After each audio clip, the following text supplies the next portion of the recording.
আর এরই মধ্যে ফের নাবালিকা শ্লীলতাহানির অভিযোগ। এবার বাদুড়িয়ায় কিশোরী শ্লীলতাহানি। বাড়িতে কেউ না থাকার সুযোগে কুকীর্তি। কিশোরীর চিৎকারে হাতে নাতে পাকড়া অভিযুক্ত। আমাদের সঙ্গে রয়েছেন আমাদের প্রতিনিধি অনুপমের থেকে আরো বিস্তারিত জানতে চাইবো। অনুপম, ঠিক কি হয়েছিল এবং পুলিশের তরফে কোনো ব্যবস্থা কি এখনো পর্যন্ত নেওয়া হয়েছে?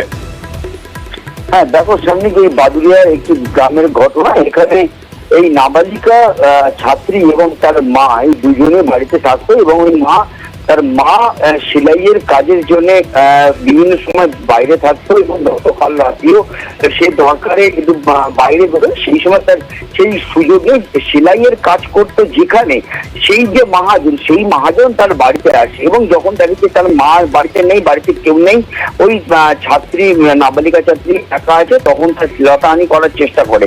তখন সেই নাবালিকা বাড়ি থেকে ছুটে বেরিয়ে এসে চিৎকার চেঁচামেচি করে এবং গ্রামের মানুষ তখন ঘিরে ধরে এবং গ্রামের মানুষ যখনই ঘিরে ধরে সেই সুযোগে কিন্তু সে পালায়। কিন্তু তারপরেও তার ফোন করে তাকে ঘটনাস্থলে ডাকে গ্রামের মানুষ এবং তাকে তখন আটকে রাখে এবং সে কিন্তু সেই কথা স্বীকার করে।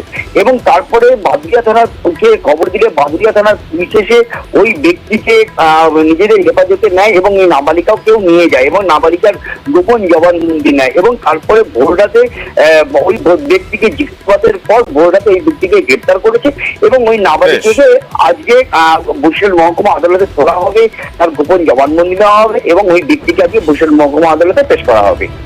ধন্যবাদ।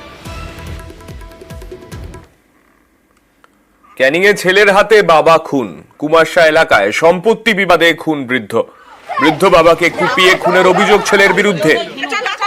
আমাদের সঙ্গে রয়েছেন আমাদের প্রতিনিধি অনুপের কাছে যাব। অনুপ, ঠিক কি কারণে এই খুন হয়েছে বলে এখনো পর্যন্ত জানতে পারা যাচ্ছে?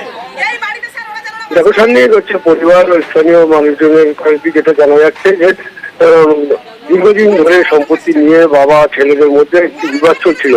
গতকাল সেই বিবাদটা কিন্তু চরমে ওঠে এবং সেই ঘটনায় কিন্তু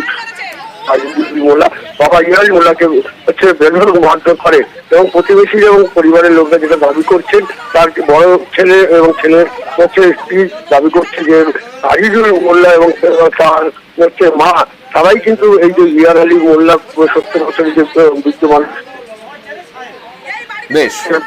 করে হাত পা ভেঙে দেয়